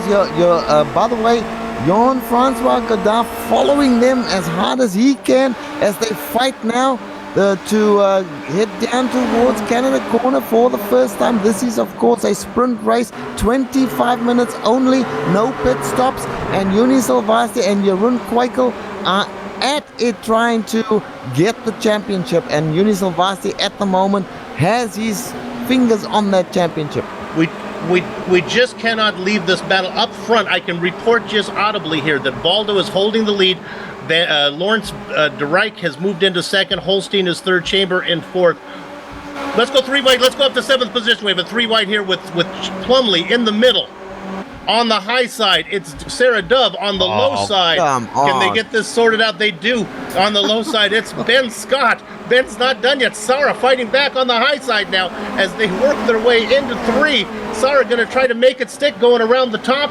This is a battle for 4th position, 5th position. They continue to be close now. Sarah Dove, and this is a great battle going on here. Now tucking in are these guys coming in behind him. Here comes Tierney trying to make it 3 wide through the middle. No, that's Reed trying to make it 3 wide through the middle. And there's more cars coming on this. They determined to go like 5 wide into turn number 5. It's a 25-minute race, boys. They are 3 wide through 5, and they make it work. So far now they get together. The one guy that gets off, it was Plumley got the worst of it. And Tierney manages to stay out of trouble. McLeod managed to stay out of trouble. Sarah Dove managed to stay out of trouble. Wow, there's another spinner. We've got another spinner. Ben Scott, who did a good job of holding on from the front row, finally spun it. Savasti in there as well, by the looks of things. Let me just double check. Yes, Uni Savasti, he's part and parcel of that situation. He's in like, where is he? Jeroen Kwekel is in 7th place. Uni Savasti in 10th place at the moment. Pass for the lead right now. Here comes Christoph Holstein. We've seen him win these sprint races before. He gets to the inside of Valdo, trying to tuck back in along with him, trying to come on for the train. A sudden strike to Reich. Valdo goes a little bit wide. That's going to give De Reich the run through, and I think Sudden Strike is going to get into second position. They continue to fight. Yes, he does. Oh, trouble for Vasti, in trouble. He got caught up, not his fault. He got caught up with the battle going ahead of him. Cars touched in front of him. It was McLeod. McLeod got together in front of Slavasi. We're going to get it on the replay. This has huge championship point implications. It was McLeod and Reed got together right in front of the unit, and they collected the unit. You can see him bouncing off into the concrete. In the pits at the moment is Uni Silvasti. He's taking the tow. There's nothing else he could do. We're going to go right on board with your point leader. He has benefited by good luck and good skill all season long in these sprint races, but he got bit this time as he got caught up, bounced into the wall. Not of his own doing, just got caught up in a situation that he could not avoid. We are back live again. Oh, wow. And Jeroen Kwekel, I'm just checking in with the Jeroen. He's in 7th place at the moment. And 7th place, I'm not sure whether that's enough. It's not over yet. I do not believe that is enough. According to my rough calculations, Kwekel needs a second or a first to get the championship. Again, it's all very much unofficial, but I believe that is the case right now. Kwekel is running behind. His next up are Carrie Nolden and Sarah Dove. Sarah Dove doing a great job. You know, she raced behind Nolden in the feature race. She's back there again. The good news for Kwekel is he's very hungry, and he's got a buffet laid out in front of him. One of those cars certainly is Alexander Valdo, who's trying his very best to hang on to Sudden Strike to Reich in second position. And meanwhile, Holstein has left these guys behind. That could be a hard order for Kwekel to get to Christoph. Yes, and let's have a look. He's got Sarah Dove in front of him. He's got Kerry Nolden, Stephen Chambers. Meanwhile, Uni Silvasti still taking his tow. I'm not sure whether he's given up or he's just sitting there in the pits waiting for the tow to complete. But he now has to depend on other drivers to hold off Jeroen Kwekel for him to win the championship. That's not the way you want to play it.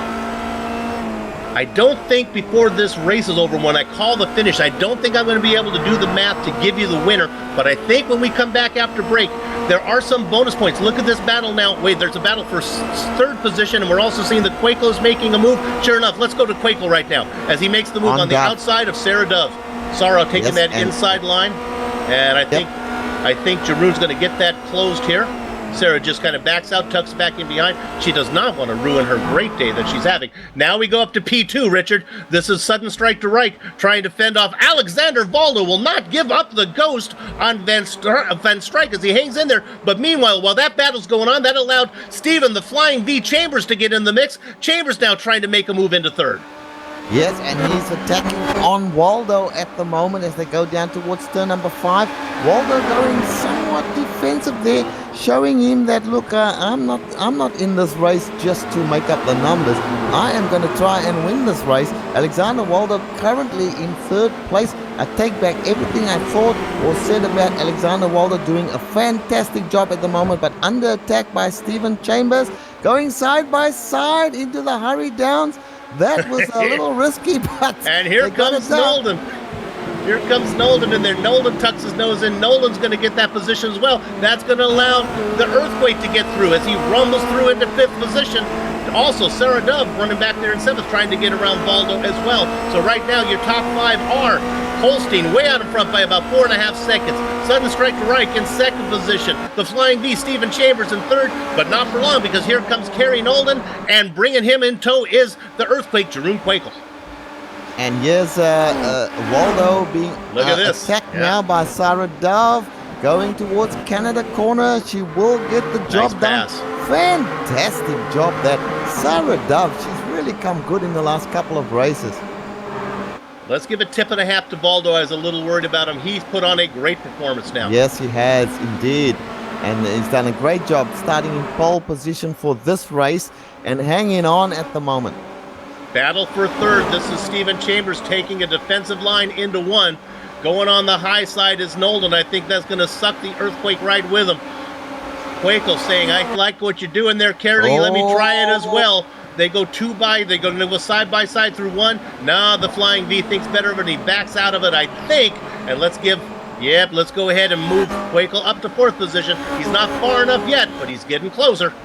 I've got fingers crossed for Quakel. The last thing we want to see is Quakel being involved in some sort of incident in the final race.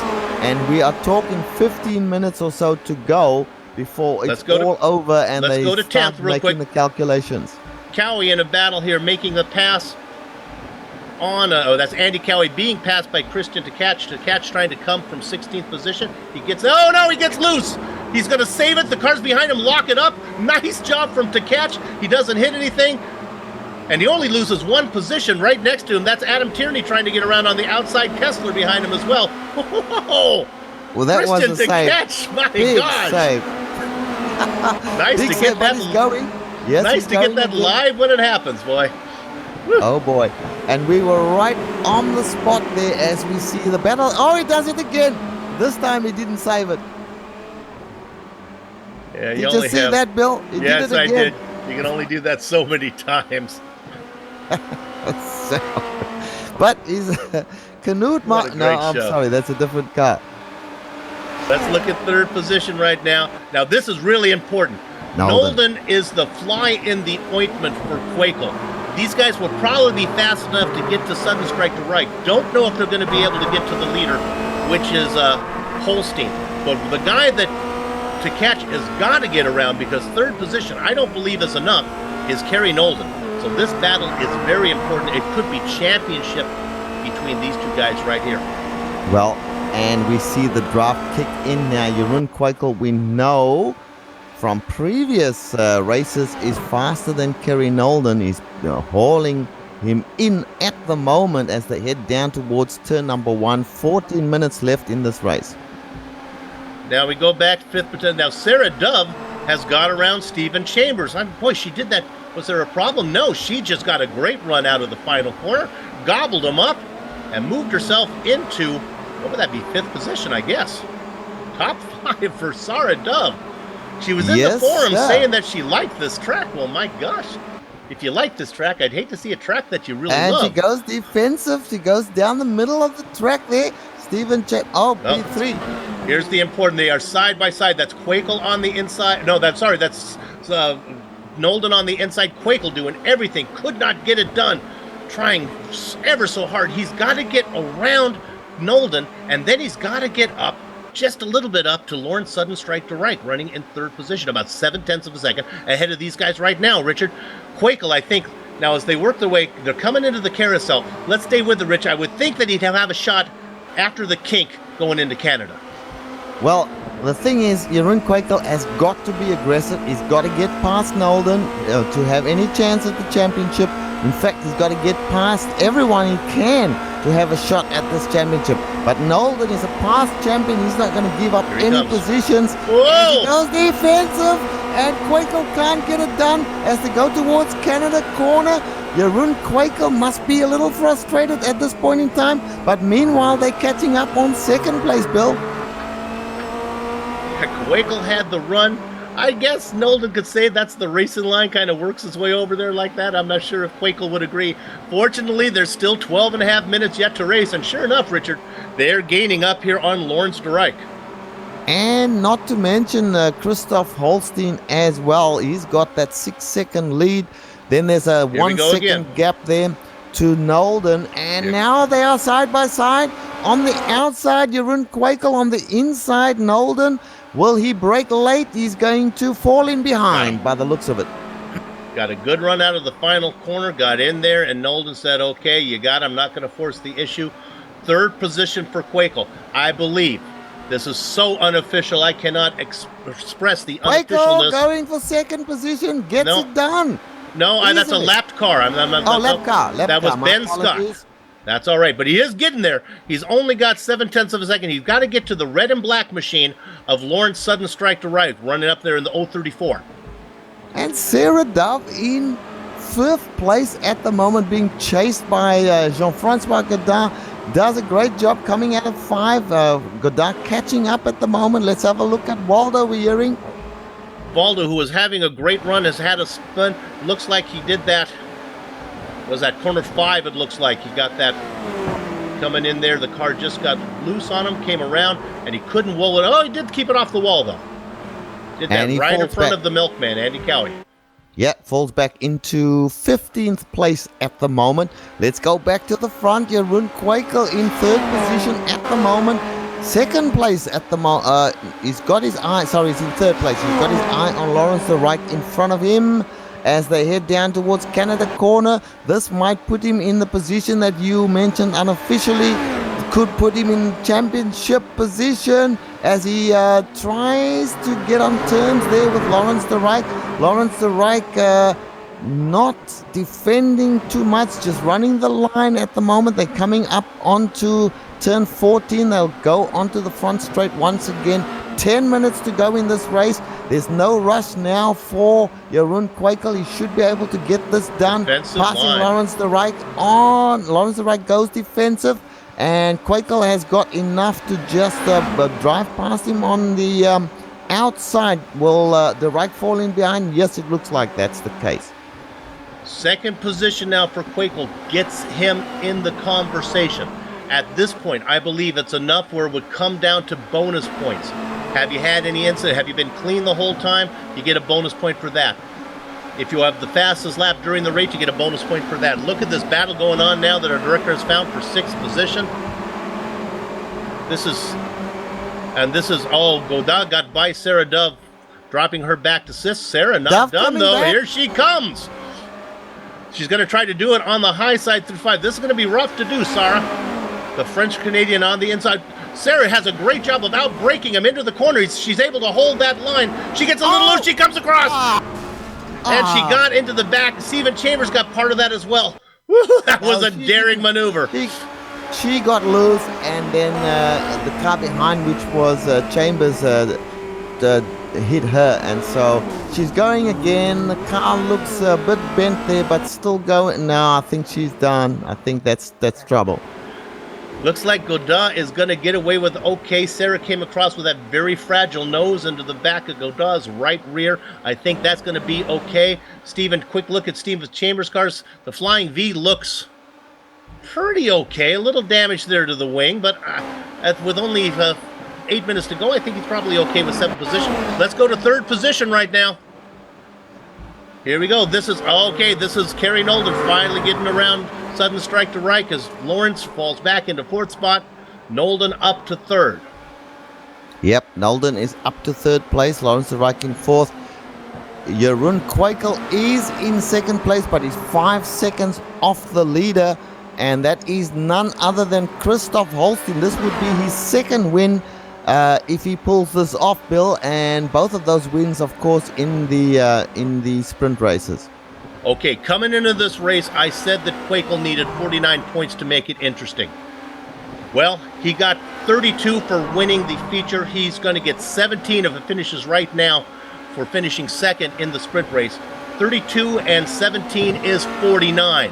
Now, I know that How many points did Juni get? Slovasi got 1 point for the pole. This could come down to if Kwekel was able to get fastest lap in either one of these races. That's the way I'm looking at it right now. That's a point for fastest lap. But how many points did Juni get in the first race? We don't know. 0. We believe he got 0. I think Juni is going to come away with a goose egg so far. So, goodness. Yes, I think so. What he's going to do is fall back on his 12 pocket points that he's got in there. Oh, and Kwekel just got loose. Maybe we can go ahead and get that on replay. He's trying to throw the championship away right as I was watching. This car got, oh my gosh, I thought for sure. Well, watch this as he was going through. I guess it might have been 5. Let's see. I can tell on this replay. Look at this car come around on him. Whoa. Well, I'm just doing all kinds of math in my head here. I used to be a math champion. So I think that Juni Selvasi, if he's got some pocket points, those 12 points are going to be crucial. And they might be enough to maintain his hold on the championship, Bill. It'll be very close. He was down by 37 coming into the race, and we're talking about the earthquake. Slovasi's going to get 12. That means the Quakel needs 49 to make it interesting. We're looking at this battle for P8. Look at this. Yeah. This is Kessler in this battle with Cowie. The Milkman trying to do it on the outside. Now they go through. Is this Thunder Valley they're going through here, I guess? Yeah, Thunder Valley, and then they go through the Bill Mitchell Bend, I believe it's called. We don't often hear those names, but Patrick Kessler and Cowie and drivers like that, Phil Reed, René Oostenkamp, Knut Martensen, these guys have all battled for minor positions all through the season, Bill, and they've put on some really exciting moments, and here we're looking at another one. Love this camera. This is what the roadkill camera here from René Oostenkamp. Looking back at the battle up in front, and sure enough, you can see ducking to the inside. That was Cowie was able to get that made pass on Kessler. And now back there, this is Martensen trying to get in there as well. And behind Martensen, we don't see it. Well, there you see it. That's Oosterkamp in there. A nice 4-car battle. Yes, and this is the sort of battle I was talking about that's happened all season long, where we've got battles from, anywhere from 6th through to 11th, 12th place, and it's always been exciting, and we have always had the opportunity to call some interesting moments as they go 2 by 2 into turn number 5. Not the preferred method to go into turn number 5, but they get it done. That's the same move. Patrick Kessler was trying to make the same move the Sarah Dove tried to make earlier. Didn't work out for her. Good news was Kessler was able to keep the car on the track as he's in 9th position, being chased, being hounded, being stalked by an ex-boyfriend who doesn't like the prefix, and that is Knut Martensen. Then René Oosterkamp in there as well, and also Christian to catch. Now, I'm not even going to go anywhere near that, but what I'm going to say is that Knut Martensen has managed to get by René Oostenkamp.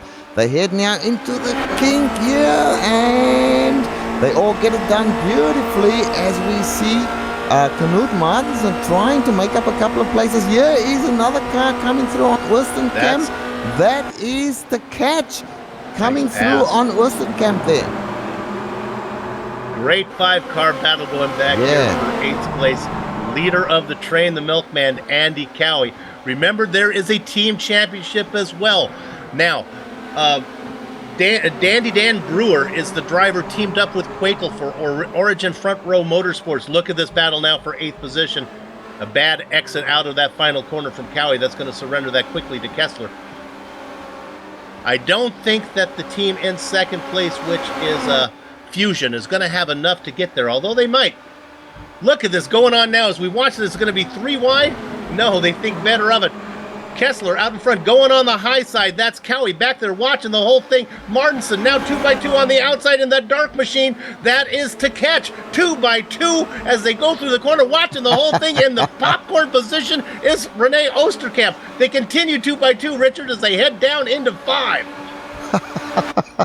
3 minutes left in this championship, and they are putting on a show for the viewers. Meanwhile, up front, Holstein leading 3.8 seconds to Quakel. Kerry Nolden in 3rd place, a further 1.7 seconds. Let's go back to this battle.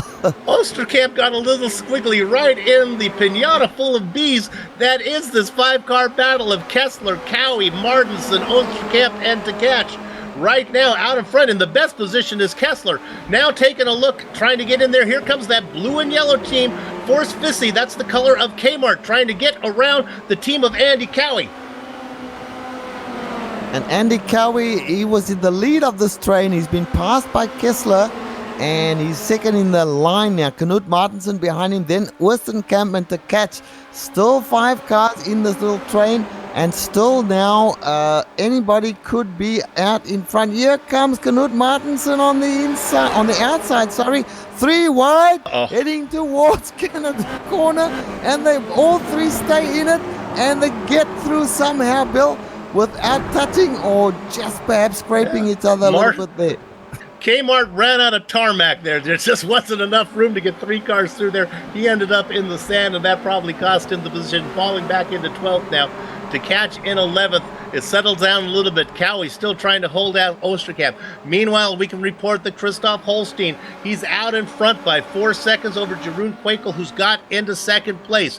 That's enough to make it interesting for the points championship. I don't think Quakel has enough to get to Holstein. Nolden comfortably in third and doesn't look like he's going to be a threat for the Earthquake. Van De Rijk in fourth position. Sudden Strike De Rijk. Got my nickname mixed up with the real name there. Francois Godin in fifth. And this battle continues. Andy Cowie following Rene Oostenkamp, who's following Kessler. Kessler out in front of this group now, and then Oostenkamp. Here comes Cowie on the outside, trying to take the position from never Oostenkamp. Works through 5, does it? Here we go. We've been here before. They go in side by side into turn number 5. Cowie just gives up the position there, and now he goes on the attack once again. Oostenkamp managing to get away with that as they go now down towards the Hurry Downs. Sarah Double attests that it seems like a good idea at the time to try to go outside of 5. I don't know if I've seen it work quite yet. Now let's go ahead and stay with. Now look at the run going on back here. Here comes to catch on the inside. I believe that's. Yeah, go ahead. Yeah, I was just going to say to catch us on the outside for the carousel. And on his inside, Andy Cowie. Andy Cowie keeps it close to the curbing on the inside of the carousel. Gets away with that. Stays defensive. Now goes to the proper line to get through the kink. Hurdles through the kink there. Here comes the catch on the inside.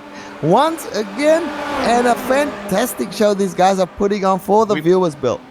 And our leader is, this might be the finish here. Let's see, this is it. Let's give the win. They gave him the white flag at the very end. Win goes to Christoph Holstein. Jeroen Quakel is going to get second position. Kerry Nolden is going to get third. De Rijk and Godin is going to go into fourth and fifth. Go ahead, Rich.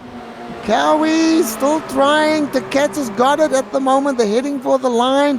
And just behind them, Knut Martensen, it looks like the catch might win this little battle that's been going on back here. No, here he comes. Andy Cowie. No. He didn't make it. Almost. To catch gets 10th. Cowie gets 11th. Martensen gets 12th. The rest of the field is going to cycle through. Chambers is going to get 13th position. The final guys on the lead lap, Valdo, Silvio Hurt, and the last car, Robert Plumley. And now we have to bring in the accountants to do some math and see. We'll try to give you the official championship. Maybe somebody can come in and do a little math for us and let us know before we close up shop here today.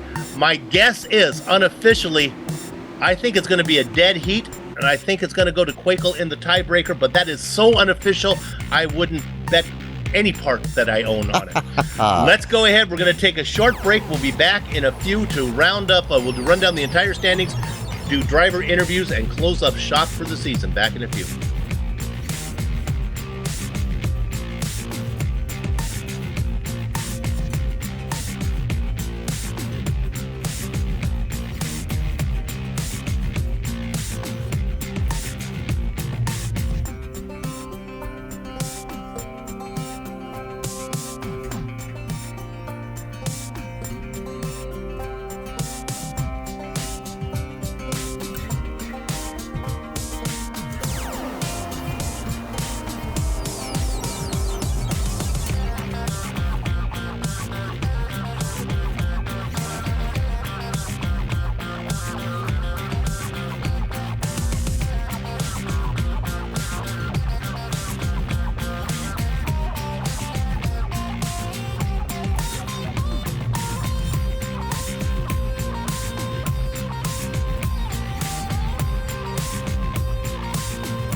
Welcome back to Global Sim Racing Channel's coverage of the Apex Online Racing's Formula Renault 2.0 Championship.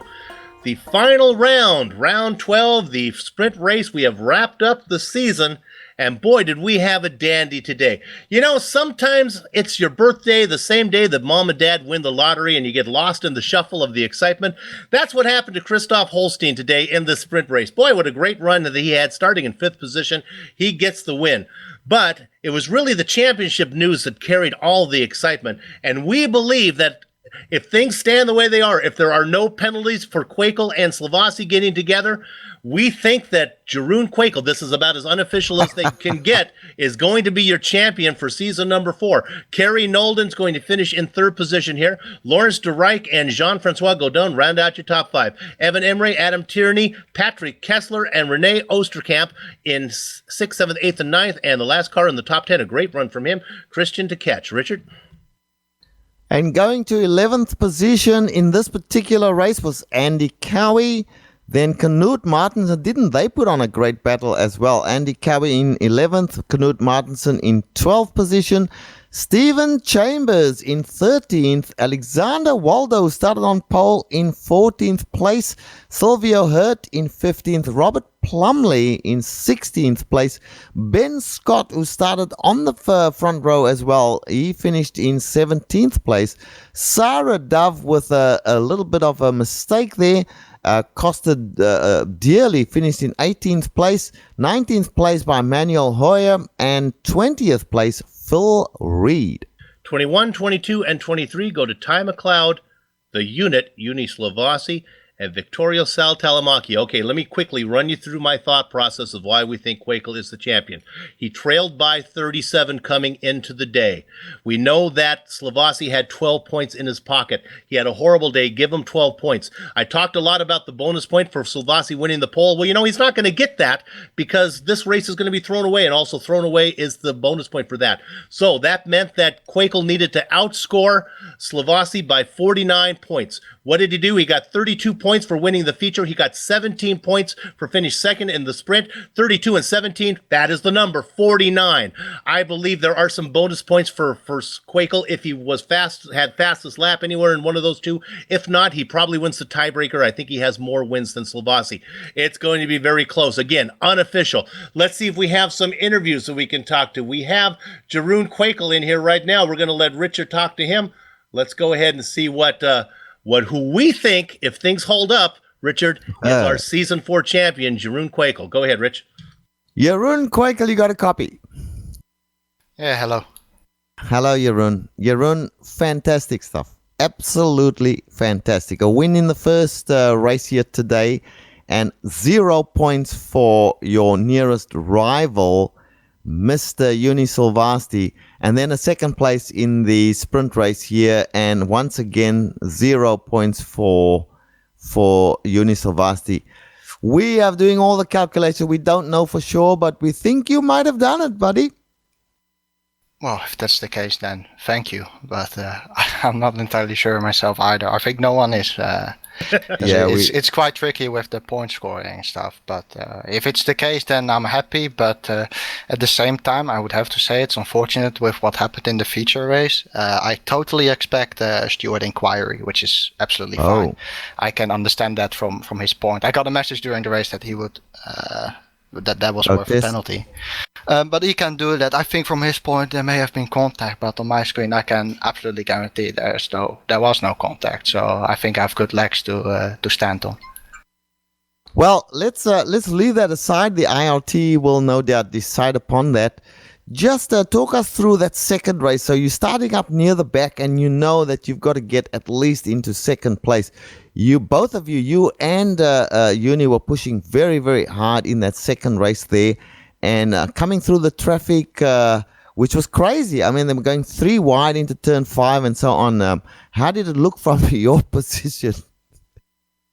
Busy, very, very busy, and I don't know what happened with Uni, but you have to keep your head cool. You know, you're in a championship position basically. So it's so busy around you, and there was one moment. I don't know which corner it exactly was. It was up the hill, and then you go left. There was a car who lost the rear end there, and so close to making contact. And we said it before. I think it's sometimes a bit of a case with lucky or not lucky. In this case, I got extremely lucky this race. Previous races, maybe I was a bit more unlucky, and Juni was the one who was more lucky. Yeah, again, I don't really know what happened with him. But honestly, I do feel sorry for him, and I kind of wish it didn't have to end this way.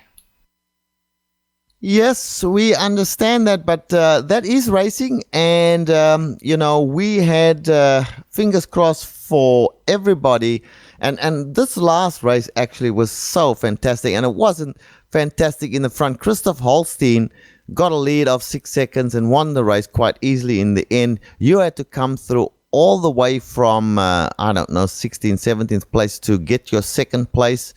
There were some great battles down in the pack as well. So it's been a fantastic championship, don't you think? Yeah, absolutely. And that is definitely with thanks to many people, of course at AOR, but also to you. Before I leave, I would sincerely like to thank all of you for the broadcast coverage over the course of this season. In my opinion, they have been great, and I've really enjoyed them, to be honest. I've watched a few moments back here and there after the races, and I must say that it looked very professional and it was a really decent broadcast. Well, let's give him some more screen time next season. Well, we thank you for that, and now we hope that you win the championship after that. we're not. Look, Go ahead, Rich. Yeah, Jeroen, thank you for talking to us, my friend. We really have been, enthralled is the word, watching yourself and some of the other drivers, particularly Juni Silvasti, go at it every single race for 12 rounds, and it's just been a privilege for us to call these races. So thank you for talking to us. Oh, it was a pleasure. Anytime. Take care, guys. Back to you, Bill. There is what we believe is your season 4 champion. Of course, it is very unofficial. There's many things between him and the championship, including maybe some race stewards review. Now we're going to talk to a man who has really put on a show in this sprint race, and this is Lawrence Sudden Strike de Rijk. My gosh, you must have had fun in this last race, Lawrence. Yeah, definitely. Last couple of weeks were not the best. Last week I got taken out twice, so I called Flavio Briatore this week, and I said that thing with Nelson Piquet in Singapore. How did you guys do that? And well, he explained to me, and so in the feature race, I thought, let's take a pit lane start, take it very slow, and then on the last lap, I smashed it into the wall. And luckily enough, I could limp my car over the start finish. So yeah, I was on the second row for the sprint race, and unfortunately, I got a bit held up in the opening stages, so I was too much involved in battling, and Christoph could keep pulling away from me, and then I was surprised to see Jeroen and the carry so fast closing in already. So yeah, they made a really good run through the field, I guess. So I tried my best to defend, but didn't work out. But P4, I'll take it. Let's jump back to the feature race, because I knew exactly what you're doing. In fact, it actually fooled us during the race, because our timing and scoring showed you as making a pit stop, and we looked up there and, well, that's not right. He shouldn't be there. But of course, it counted the pit stop when you started from pit lane. I knew exactly what you were doing, and then my heart sunk on that last lap when you put it in the wall. I was worried that the car wouldn't, it's going to cost you the spot, but you were able to limp it around, huh? Yeah, I was really, really lucky, because it was quite a big smash, and my car I could barely steer anymore. So I was also really lucky that the leaders weren't that close behind. So, but because of it's a long lap, I thought, that would be possible to do, but it worked out, and I'm glad. Well, we'll get you out of here on this one. If the racing gods were cruel to any driver this season, I think they really came down hard on you. It seems like you couldn't get any kind of luck throughout the whole thing. If there was a problem, you were going to be in it. Hopefully, you think you got it behind you, maybe season 5, you can have a little better result. Yeah, really. We have a sponsor actually coming in next season, so we will get a new livery also, and let's hope that new car will bring some more luck. Because I had some good qualies, but way too many incidents, and unlucky. Well, good luck to you next season. It was fun to watch you here in season 4, and we look forward to see how you do coming up. Congratulations for a good result today. You too, guys. Bye-bye. Lawrence de Rijk put on a good show, finishing 4th in our sprint race here at the end here. Richard, who do you want to talk to? Well, we're bringing in Kerry Nolden, and then I think we will do another one after that as well. Kerry Nolden, do you have a copy? Hi, I can hear you. Kerry, a nice finish in the second race here, and actually a good finish in the first race as well. So just give us your thoughts of the championship. You came in a little bit later on in the championship, but you've given us a lot of pleasure just watching you work your way through some of the traffic and the battles you've had with various people. Just talk us through it. Yeah, I think just focusing on tonight just for now, I think the sprint race was good. It was a shame Christoph was so far up the road. I think I could have possibly sneaked a victory chance, at least anyway. But yeah, I think this is the first time I end the season without a win. So there's that. I was desperate to perhaps do something tonight, but it wasn't to be. The spin at lap 1 in the feature race kind of put paid, but it was a nice recovery. I've spent a lot of time fighting through cars this season, just getting through traffic, particularly in the feature races, which is something I need to cut out next time. But I think in balance, my driving's been pretty good so far this season. Generally throughout, I've been a lot more consistent, whereas in previous races which weren't broadcast seasons ago, I was a bit more lively and a bit more wild in terms of driving style. So I think I've picked that up a lot better. So the season overall I think is okay. I think I finished 8th. I think I might have jumped Ty, I'm not too sure, after his accident in the sprint. I think 8th on balance is pretty good, considering obviously the late start. Going into next season, I think top 5s every week's a reasonable target, providing the field stays relatively the same. And it's been good. I'm looking forward to next season. Yeah, well, yourself and many others in the series have given the viewers a lot of excitement, a lot of pleasure just watching you guys go about doing your job here. This car, just tell us a little bit about this car. Is it is it easy to drive? Is it easy to keep on track? How does it fare when you're in battles and so on? I think it's a tricky car. I mean, it's easy to drive, but to drive it on the limit is a challenge. I mean, I think that's generally the same across all of the cars across the iRacing service. If it's quite easy for the car to just kind of lose control, and that's something I've kind of been trying to teach myself to try and pick up, particularly coming from years of driving the Pro Mazda, which is a vastly different car considering they're both single seaters. The racing's good. The racing is very good. So generally, it's a pleasure to drive, and it's not a car that's got a lot of horsepower, and it's not going to surprise you a lot in terms of when you put the throttle down. So it's generally a nice car. And I think that's the biggest draw in this league, is to go for a lower spec car like the Formula Renault 2.0. We wish the 3.5 was here, but the 2.0 will stay for now because it's a good starter car. It appeals to a lot of drivers, and we attract a wide, varied grid, and that's the aim of this league, to be as welcoming as possible to everyone, and the 2.0 is the perfect car for that. Well, there you go. Some very good information there from Kerry Nolden, who came late into the championship, gave us lots of exciting moments. And Kerry, we're going to look forward to seeing you in the next championship, which hopefully we at the Global Sim Racing channel will be broadcasting. That remains to be seen.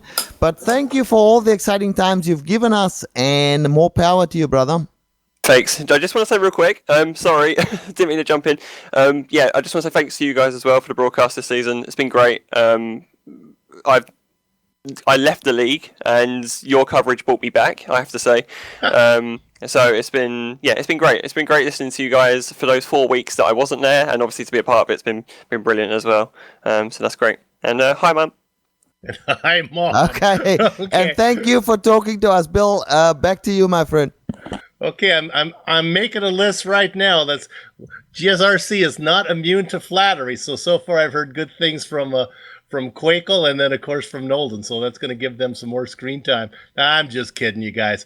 But no interview would be complete. No series. How could we wrap up the season without talking to? We hear a little bit of background there, but I think we can get it done.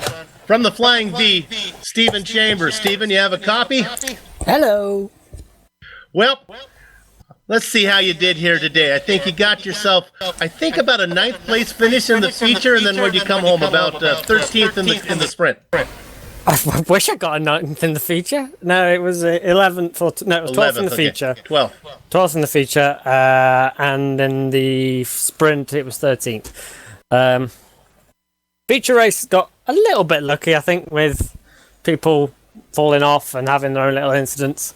Certainly didn't have the pace based on yesterday's practice to be anywhere near the top 15, let alone 12. And sprint race, it was all going so well.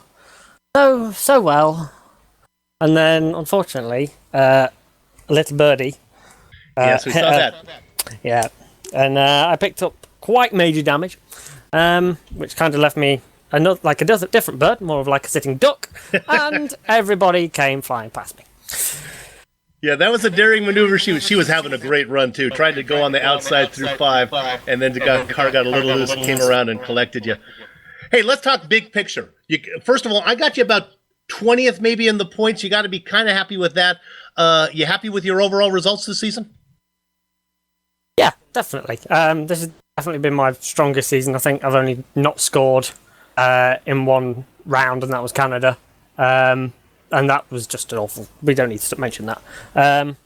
To get points in at least one race in everything for me is quite impressive, and I'm quite happy with that. I was hoping, I don't know if I have yet, but I was hoping to beat Robert Plumley across the season.